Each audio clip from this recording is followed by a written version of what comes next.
So hello everyone. I hope you are all hearing me and seeing me. I'm Emilio Torres from Zurich, Switzerland, and I'm very happy to be here with you this morning here for us in Switzerland and this afternoon for you guys on the other part of the world. It's a really pleasure to be in the Congress with you and participating at the Expo 2.0. I would like to congratulate all the organization. I participate in many congresses online, internationally, and you have been doing a really amazing job in all of this. So our subject today, our session is about considering keratoconus and infectious keratitis, modern reviews and treatments. And we have the first presentation from Professor Hafezer, also here from Switzerland, and he recorded a presentation to us, and he will be the first presenter. So please, could you share his presentation?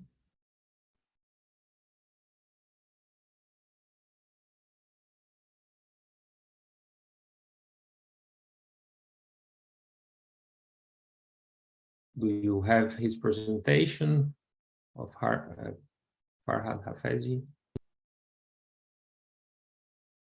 So he will present about smartphone-based technology.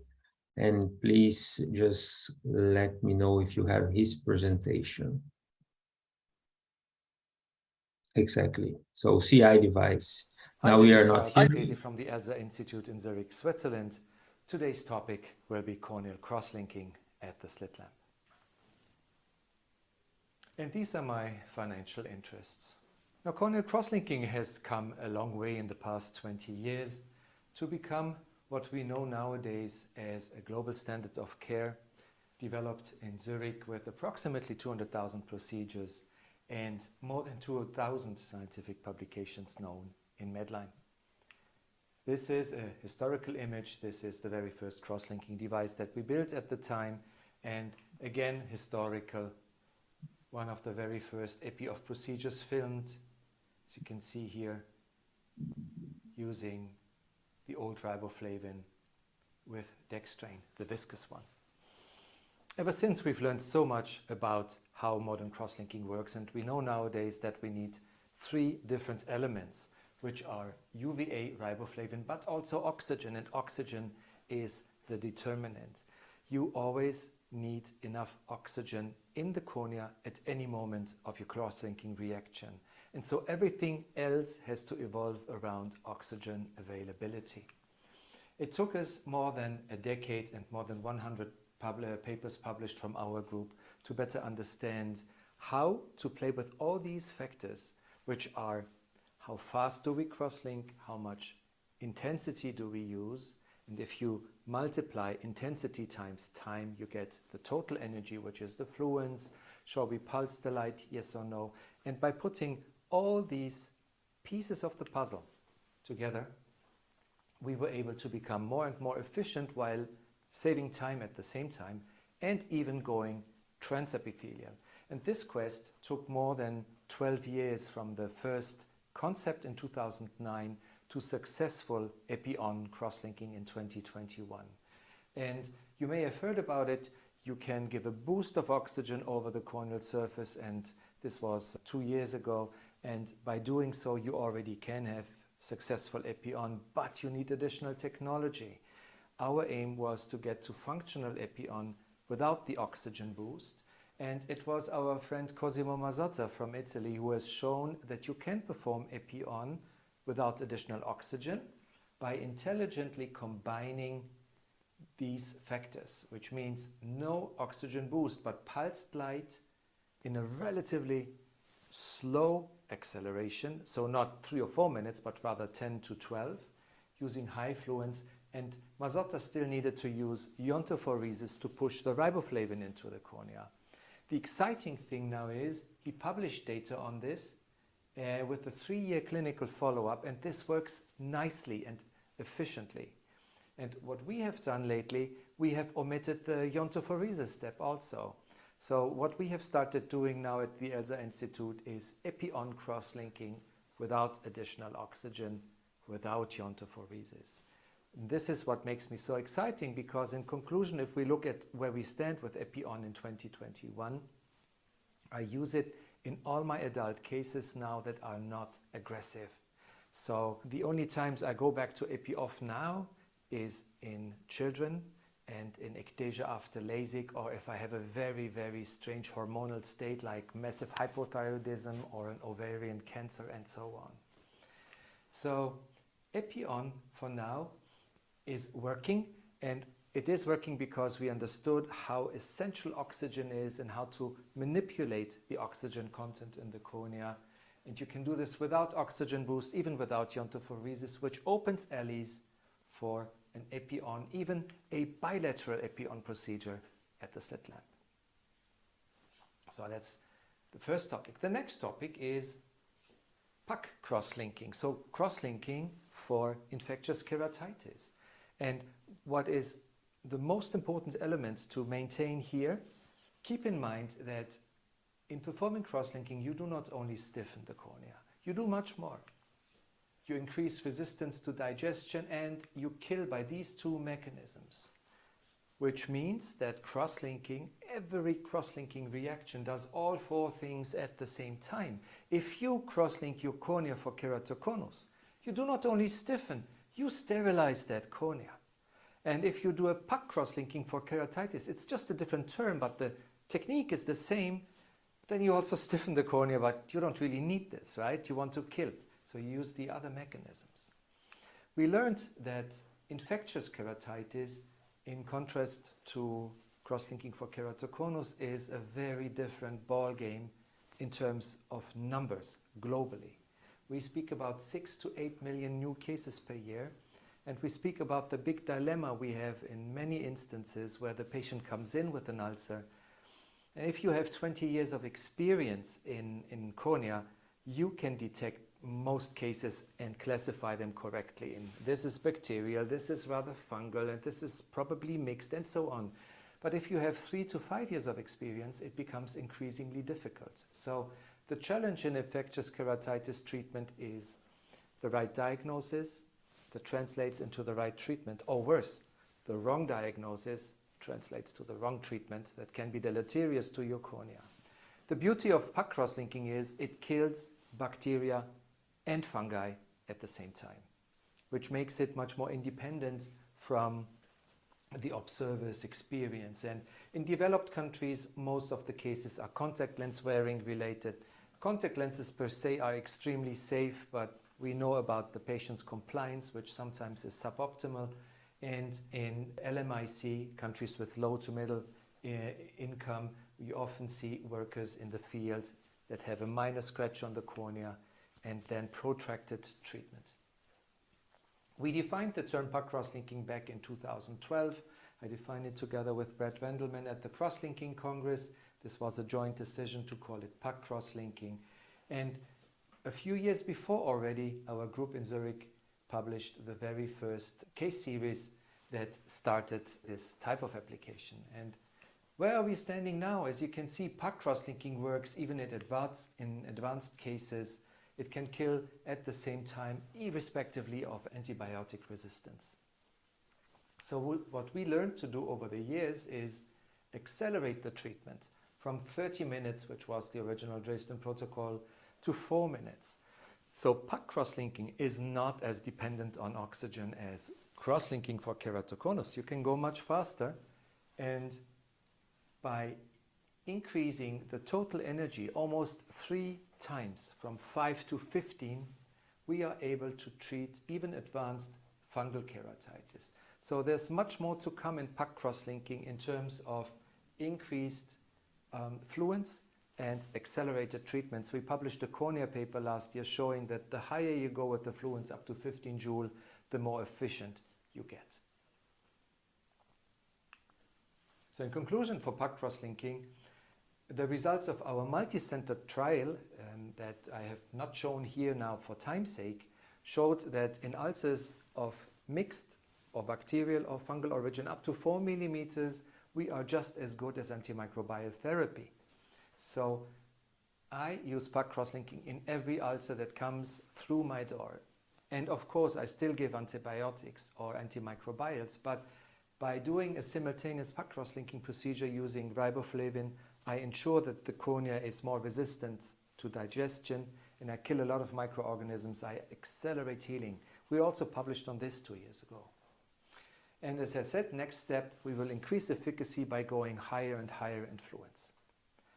So as you can see, we have modern epi-on treatments in cross-linking. We have highly accelerated puck cross-linking treatments. So this opened up the alley to fulfill our dream and our vision, which is to go out of this very costly and big infrastructure to the one infrastructure we all share as eye doctors, which is the slit lamp. Let's look into this. Cross-linking at the slit lamp. Why does it make sense?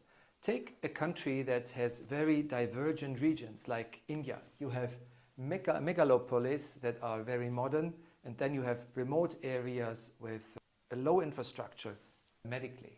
So having a cross-linking approach at the slit lamp would mean to serve remote areas. It would mean you can treat much earlier because you bring the technology to the people and not the opposite. You increase coverage. We call it democratizing cross-linking. And even in countries like the US, an office-based approach will heavily reduce costs. And we hear more about this in a second. And also, you can separate your infectious cases from your cataract surgery list in the OR, which certainly is a very, very good idea. Now let's look into cross-linking at the slit lamp. This is the CI device that I have developed in the past 8 years. It can be used at the slit lamp, but also traditionally, we call it the classic way, in the lying position, providing pulsed light, continuous light, 3, 9, 18, 30, and also 50 milliwatt for some applications, epi-off, epi-on or puck cross-linking.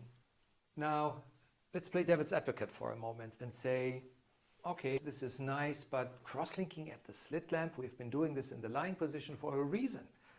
Can this really work? Now let's look at the questions of a skeptical. One question could be, what happens to riboflavin when the patient sits? Doesn't it go down with gravity? It does, but it takes 1 hour. We published on this. So in cross-linking at the slit lamp, we apply the riboflavin in a reclining chair, and then the patient comes to the slit lamp, and from that moment on, you have 1 hour of time before you can measure a gravity gradient. And we don't need 1 hour in irradiation, right? So this has been solved and published. The next question many pose is fixation. Look at the lower video. The only reason I can tell you it's a video is because I see this flickering of the screen. The patient is absolutely fixed in targeting, and what helps tremendously is the red fixation light that you could use for examination of the retina or gonioscopy. And by providing the fixation light to the other eye, the patient has a clear target they can fixate. So this works very nicely. You do not need an eye tracker for these applications. Third element I hear very often is, isn't it uncomfortable, half an hour at the slit lamp?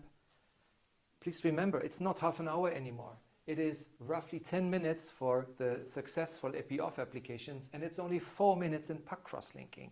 You can easily do 4 minutes, and as you can see, that's just a small trick. We give the surgeon's chair to our patients, so they sit really comfortably with the armrest. The last element is the most important. When I tell my colleagues that I'm performing cross-linking in an office-based surrounding, then the first question they ask me, it's not one of these, the first question they ask is, what about infection? Aren't you worried about infection? Let's look at this. Let's say CXL for keratoconus. You have a keratoconus treatment. Why can't you do it at the slit lamp in your doctor's office? The reasons you can are the following. Remember, I showed you all these effects. So with every CXL procedure, you make the cornea sterile in the end.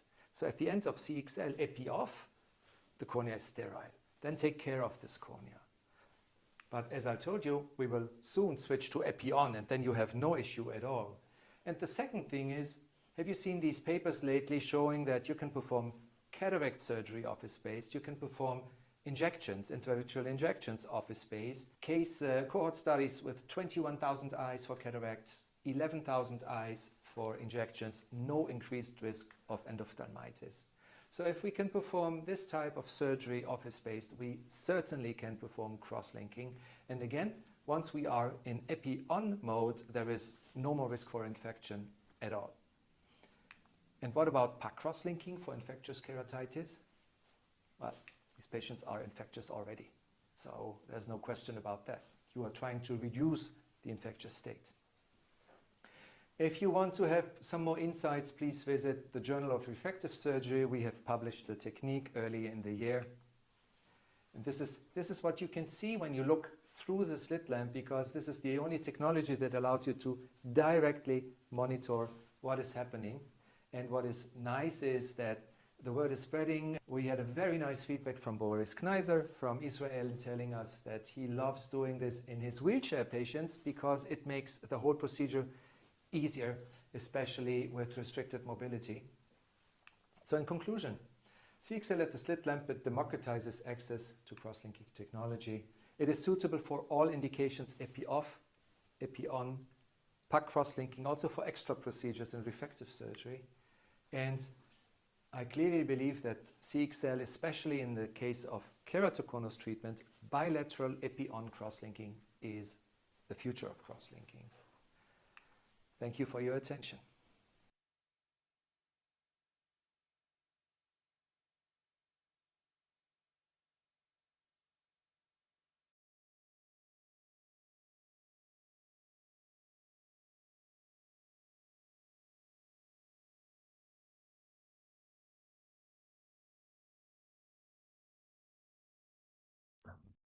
So hello, this was a presentation of Professor Farhad Hafezi, who presented us how we could use different methods and even use all of those methods at the slit lamp now to treat keratoconus or infections with a portable device, for example. And now we'll have the pleasure to have Nikki Hafezi speaking about the smartphone-based keratography. So it will open certainly new allays. And the title of her is the SPK Elevating the Level of Care for the Masses. So please, let's play the video of Nikki Hafezi's presentation.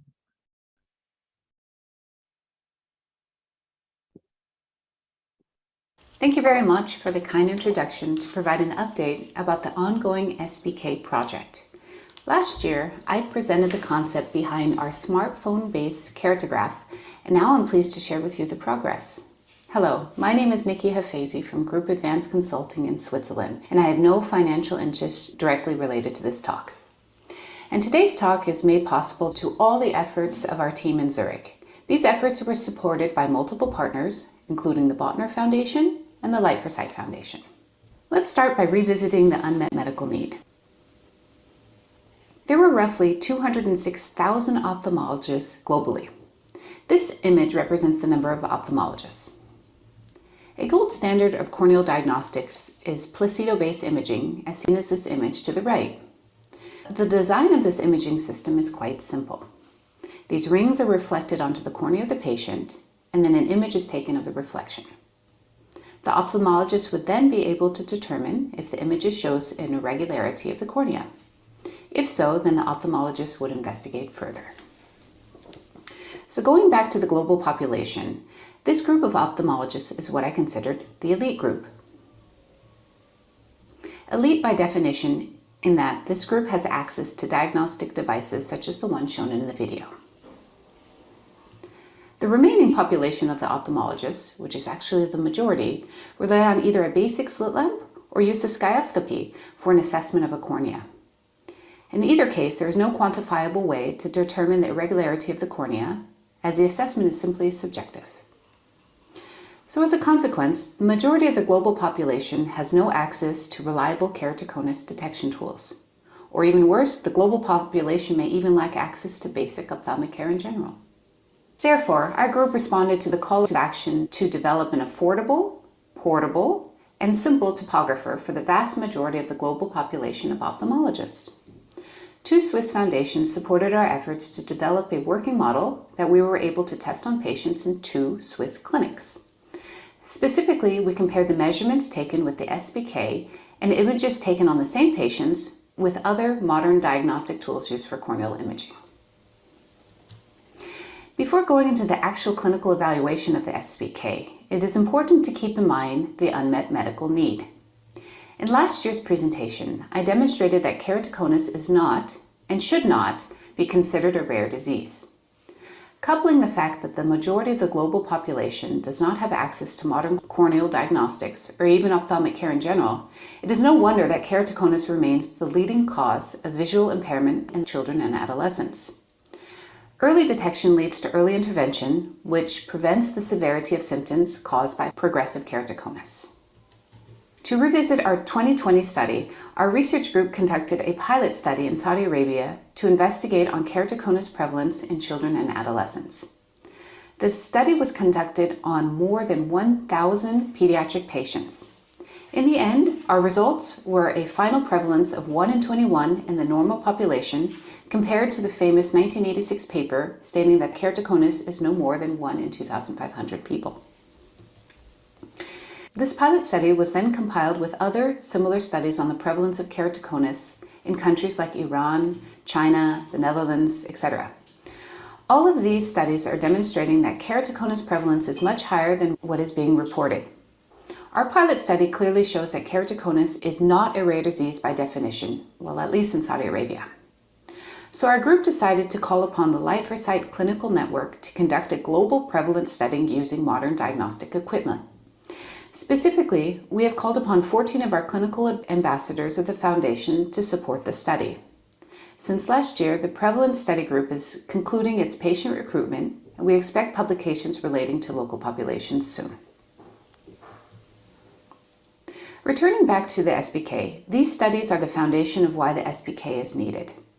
The concept is to improve the level of diagnostics among the majority of ophthalmologists who do not have access to modern technology. With the use of the smartphone, the concept is really to develop a simple, mobile, affordable, and of course reliable source of technology for early detection of irregular corneas, namely keratoconus. Originally, the concept was to adopt the design of virtual reality glasses, but during our feasibility studies, we learned that this design was not conducive for rapid testing. However, the focus remained on 3 areas: low cost, easy to use, and high tolerance for obtaining accurate measurements. After 17 months, we achieved the proof of concept, working model, and clinical evaluation in 2 Swiss eye clinics with quite promising results. With these results, we are pushing forward with the commercialization phase. Our working model that we use in the clinical studies is what you can see in the picture on the right. Christian Funk, one of our 2 engineers, will demonstrate the device. Okay, so I will first demonstrate the handheld measurement. So everything is already switched on, the patient is already set, and you can also check that the distance sensor is working by just placing the finger close so you see the red light.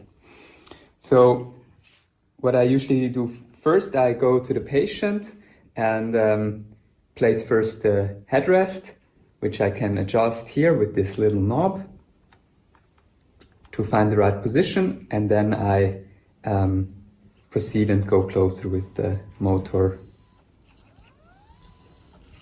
Okay, so let's see how this can work. So I first go to the front. You can already see that I'm a little bit too far left. So I adjust, and then I go down a little bit, and now I touch also the cheek. And then I move slowly inwards with the motor, and you can see the rings come slowly into focus. Then I will ask the patient to blink and open wide and go until I have a green light. Now, and then I will trigger the measurement. Another SBK engineer, Daniel Eckert, is seen taking actual measurements at one of our Swiss clinics. Part of the clinical evaluation was to demonstrate the ease of taking measurements both in a freestanding form as well as the SITLab. The SBK, as it is currently designed, can be used in both ways. This image is what the operator sees when examining a patient. When the light turns green, it indicates to the operator that the image can be taken. Dr. Christoph Tappiner from Pallas Clinic in Olten, Switzerland, was the local investigator of one of the two clinical studies. The concept to use two clinical sites was also to determine how steep the learning curve would be to introduce the device to an experienced ophthalmologist. Fortunately, Dr. Tappiner was able to capture images with the SBK after one demonstration by our engineers. The second evaluation was to compare the SBK measurement to another highly sophisticated OCT image, namely the MS39 by CSO Italia. As you can see, for a preliminary measurement, the SBK, in its working prototype form, provides a very similar reading of the same patient. Of course, the SBK is limited to only anterior imaging, whereas the MS39 can take posterior measurements. But again, the focus is to do preliminary screenings with the current state of the SBK.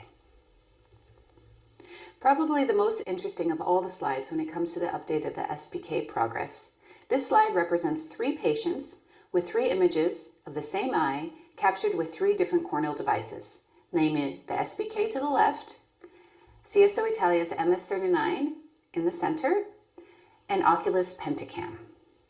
The 3 patients were selected based on the top row being advanced keratoconus, the second row having mild keratoconus, and the third row being a healthy eye. At its current stage, the SBK is providing quite similar readings as the Pentacam and MS39, which is always quite encouraging. Again, the concept is to develop a platform that would first allow for screening, but enable the possibility to gather data to develop at a later stage a machine learning device. The Phase 1 SBK project is to capture images as datasets that would allow the user to determine if the cornea is regular or irregular. These datasets would be collected and later used to develop Phase 2. Phase 2 would allow a more precise understanding of whether or not the screened cornea has keratoconus, rather than simply an irregular cornea. The concept is that the data will be read through reading centers to be analyzed and validated. As seen in Phase 1, this information will be collected and fed into the system. And finally, a mass collection of data sets. The goal is to result in the third phase of the project. This stage of the project would enable a clear diagnosis of the disease and now the screening tool. So it would be considered an AI-driven diagnostic device. In conclusion, I'm pleased to report that the proof of concept and clinical working model have been achieved. While the measurements taken in these 2 clinics are showing promising results, the question is whether or not an anterior measurement is enough. In parallel with product development, the business elements of the SBK are also being evaluated. The SBK is designed to be a low-cost model, so commercialization will require a high volume since the profit margin would be relatively small. Creating a demand would be the next step, and the strategy is to work with national bodies like Ministries of Health to support governmental and academic hospitals. There are 2 long-term benefits of the SBK. If done properly, big data can be generated and would support AI-driven diagnostic devices. These devices would keep improving their accuracy over time and help combat the fight against preventable blindness globally, especially among the pediatric and adolescent population. This continued development is the second long-term benefit. Early detection equals early intervention. Again, I would like to acknowledge the work of the core SBK team, Professor Farhad Afezi, Daniel Eckert, and Christian Funk. It has been an exciting time working with all of you, and I look forward to placing the first device in the market and combating preventable blindness. Thank you very much for your attention and interest in our SBK project.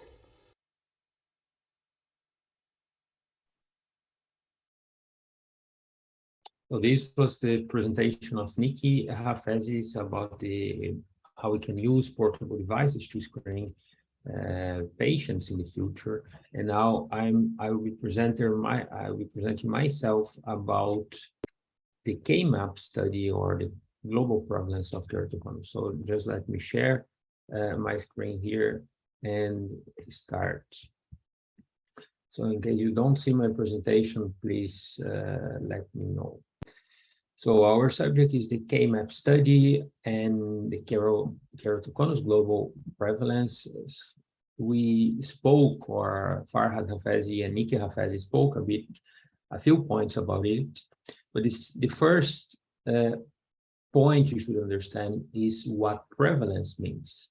So the prevalence refers to the total number of individuals or persons in certain population who have a disease in that specific time. So the prevalence is usually expressed as a percentage of population. And is exactly about this that I'm going to speak with you right now. Well, our topic is keratoconus, so prevalence of keratoconus. And for some reason, when the collagen distribution of the cornea changes, probably, as you can see on the right image, so probably because intra or interlamellar displacement or slippage, these will lead to the thinning of the cornea and also changes in the corneal curvature, which ultimately, as we know, will lead not only to this deformation, but also to the visual loss. So here on the image on top, you can see how a deformed cornea is very asymmetric. And this, of course, has an impact because of the irregular astigmatism on the surface of the cornea, and the patient has vision loss.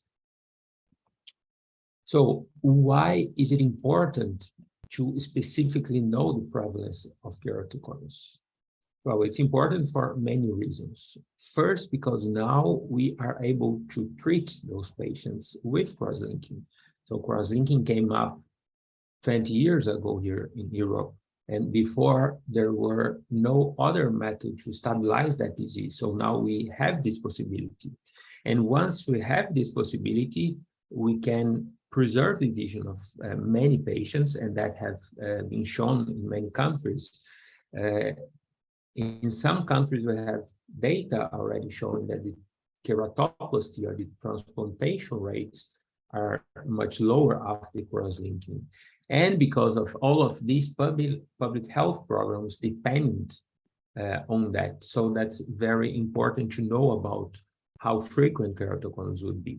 And that's the first paper that refers to keratoconus prevalence. It was a very old paper, now it was in 1986 that was published, and the data they collected was between 1935 and 1982. So a very old data, and in a specific state of the United States, Minnesota. And what they found at that time was that the prevalence of keratoconus were around 54 per 100,000 individuals or people, or in other words, 0.05%. So every time, still nowadays, when we open a book, is that number that we see or that's written. Is this number really true? Well, the first thing we look at this paper was how this diagnostic was done at that time. As I told you, this is a very old paper. So believe it or not, the diagnostic was done or with irregular keratometer or with irregular light reflex. And this is great for detecting, but once we compare, and you can see here in the red, the time that this study was done with the devices that we had available at that time, once we compare this to what we have available today, we question ourselves, okay, is that number really representative of what we have now? So that's the first point, the technology that was used at that time. The second point is that that study was done only in one state of the United States at that time. And those color countries that you see here are the countries that we know so far how high the prevalence is. And as I said, the geographic variation can have a major role. So even if it's little known, older studies have shown that the prevalence in the Middle East was very higher. You can see here on the colors. And few years ago, the highest or one of the highest prevalence keratoconus studies was done in Lebanon, in a medical student Lebanon. So with all of this of background, our idea a few years ago was to do a pilot study, and the purpose of our study was to assess the prevalence of keratoconus in children or adolescents in Saudi Arabia. So this study was done it was a cross-sectional, observational, and multi-center study done in Saudi Arabia, in Riyadh, in these 4 multiple sites,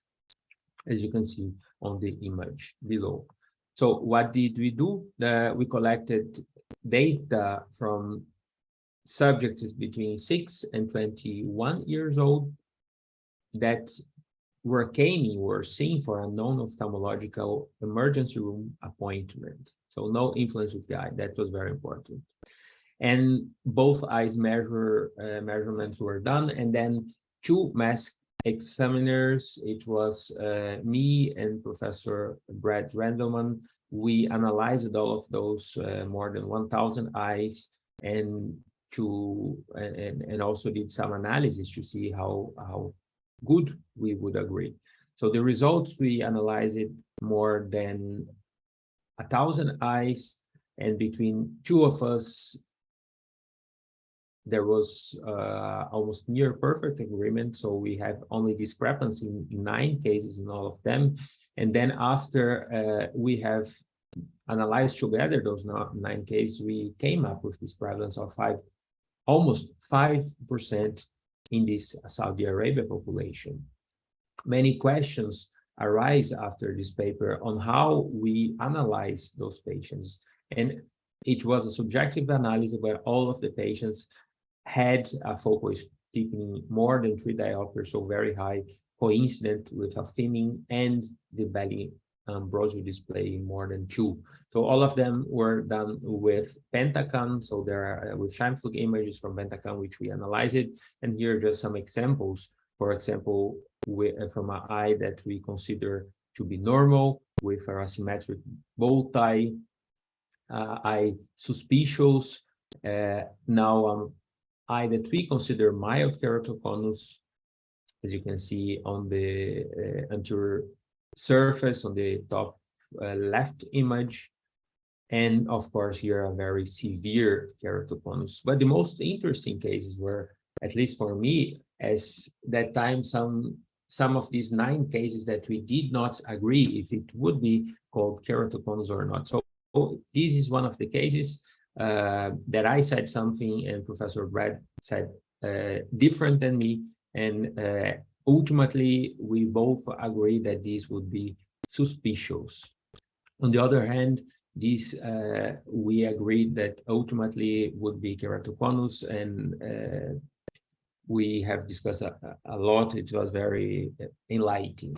So with this study very different than this very low prevalence that we knew of keratoconus of 0.05%, we came up with a prevalence of almost 100 times more than this initial, in other words, with 5% in Saudi Arabia.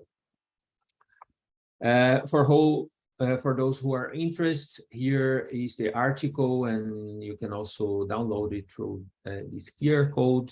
You download the full manuscript, and then well, this study then was done in Saudi Arabia, and then after this pilot study, our idea was then to expand this assessment to several other countries around the globe.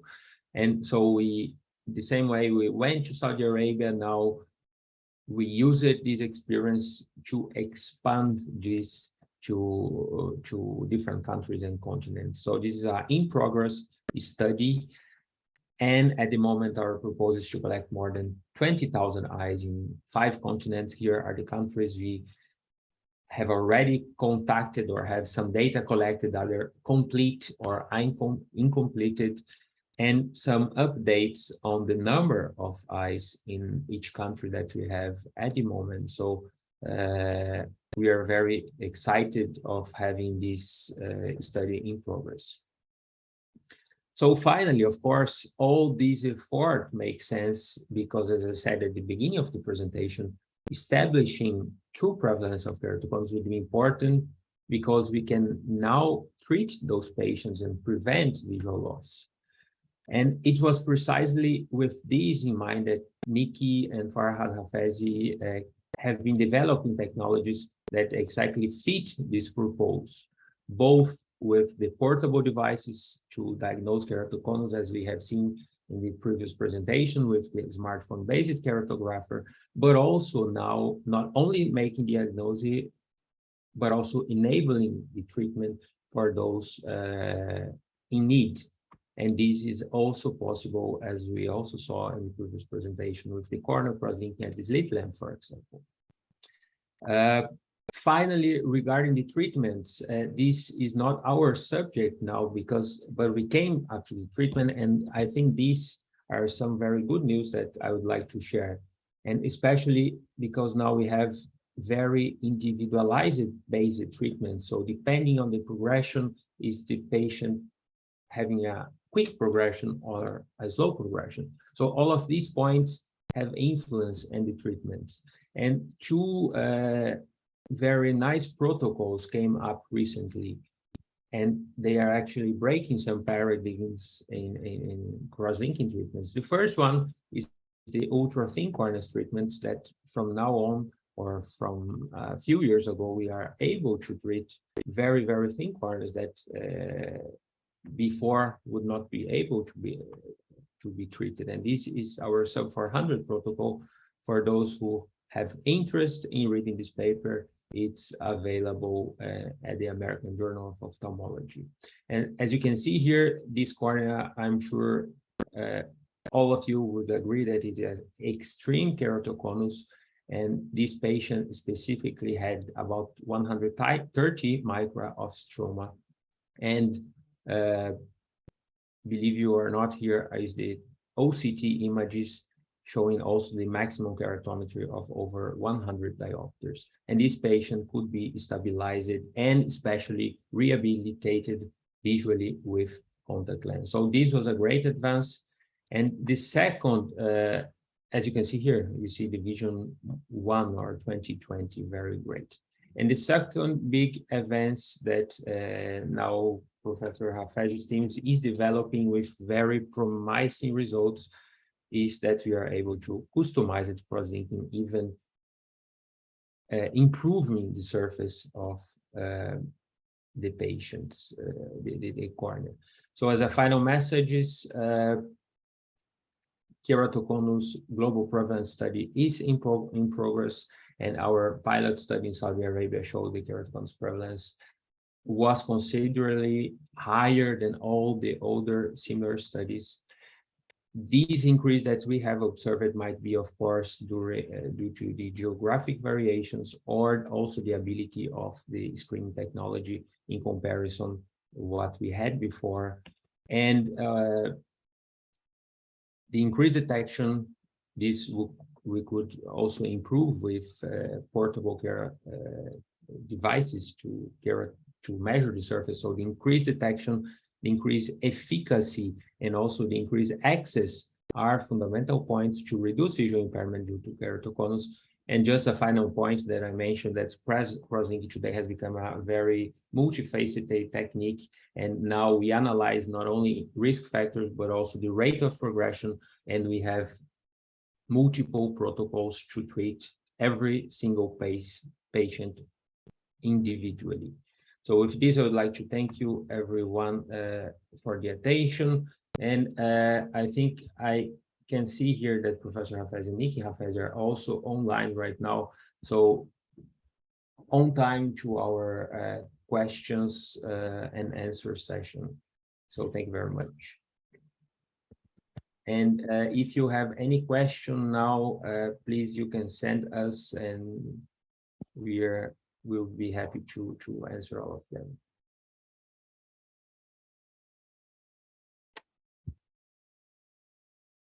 So if we don't have any question, I'll give some words to Farhad Hafezi. He's online with us, and he can make some comments on the presentations. And please, Farhad. Good morning, Emilio. Thank you very much. I think Nikki and I, and certainly also you, we were really excited to be part of Cake and Pie Expo. You cover a part of the world that our efforts have not yet been focused at because the correct network was missing for us. And as you have seen in these three presentations, we are all about detecting the disease and then treating this disease in a manner that brings the technology to the people and not the people to the technology. And this is certainly an aspect that is very important in Southeast Asia, with long distances between mega cities that are very developed and then rural areas that have less access to modern ophthalmology. And this is why I personally am looking very forward to bringing more of our results and of our applied research that translates into treatments into this area of the world. Do you have any comments or? Well, I was actually, it's unfortunate that we weren't able to be there physically, because this was actually one of my my goals of participating in this meeting, was to better understand what is being done for the screening efforts of the communities in Vietnam. And I don't know if maybe one of our panelists or our moderators are able to give us some insight as to what type of activities are being done to go out to the schools or going out to the children to be able to implement such screening initiatives or screening efforts to improve the quality of vision for these communities. Would you be able to make any comments about what's being done in Vietnam? Okay. Well, just to let you know, even in Switzerland, which is a small country, highly developed, short distances between cities, even in Switzerland, we are struggling with getting proper keratoconus screening in schools. So this is a global phenomenon that we all have to work on, not only in Vietnam, but all over the world. And also, as I said, the infectious keratitis is another topic you presented, very important, especially those remote areas. And this is a great advance. We have seen when we receive some patients cases that unfortunately cannot be treated with all the medications. It's a very challenging situation sometimes, and we have had very good experience with even those very refractive cases that we know that are not the ideal cases to be beginning with PEC cross-linking, but even on those cases, PEC cross-linking could help. So this is another point that you mentioned that was very important and interesting, especially for the future. Would you have any other questions? They are trying to ask to the attendees there. If you don't have any questions, let's wait a bit more. And so maybe, Farhad, we were speaking about how to treat and detect and treat keratoconus. And now that you have many options on table, in your presentation, we could see you have epi-on, epi-off, now the customized cross-linking, you can treat thin corneas. So how do you choose between all of those options? Well, as you have mentioned, Emilio, cross-linking is not the Dresden protocol from 20 years ago. It has now many facets, and we can individualize and tailor the technique to the individual patient. So if I have and not only to the patient, we can use cross-linking to stabilize, let's say, in a 22-year-old that is progressive. But as you have shown, we can also use customized cross-linking to improve the cornea in a 40-year-old who has been stable for 10 years and who simply wants to see better. So cross-linking serves more than just stabilization nowadays. The indication range has drastically enlarged with the sub 400. Epi-on will, I think, boost it to another level where not the indication will change in the patient, but the setting will change so that we can very easily go outside any OR without infection risk. So putting all of this together, I believe that cross-linking in the office will be a reality in a few years. Bilateral epi-on will be a reality. Improving vision and not only stabilizing will be a reality. So much more than we dreamt of a few years ago. And Yeah. if people want to learn more about these different types of techniques, where would you recommend that they go? And Well, we have on one hand the elsainstitute.com website, elsa-institute.com. On the other hand, the cross-linking at the slit lamp technology also gathers a lot of information, and this would be imagine-i.com. Imagine with an E, imagine-i.com. So you will find a lot of literature, posts, and explanations on these two websites. also the upcoming ESCRS meeting in Milano. You'll have several courses, both you and Emilio. So yeah, I think we cover almost 20 presentations in courses and posters and papers. great. So thank you very much. It was a great pleasure, everyone. Thank you again to the organization, CAKE, this online congress. It was a pleasure and honor to be here this Saturday with you. Now we have to close the session. We are on time. So I would like again to thank you, everyone. Thank you, Nikki, Farhad, and all the organization for being here with us, and see you soon in the next congresses. Have a nice evening. And a big thank you to Matt Young for organizing everything. Bye. Bye-bye. Bye.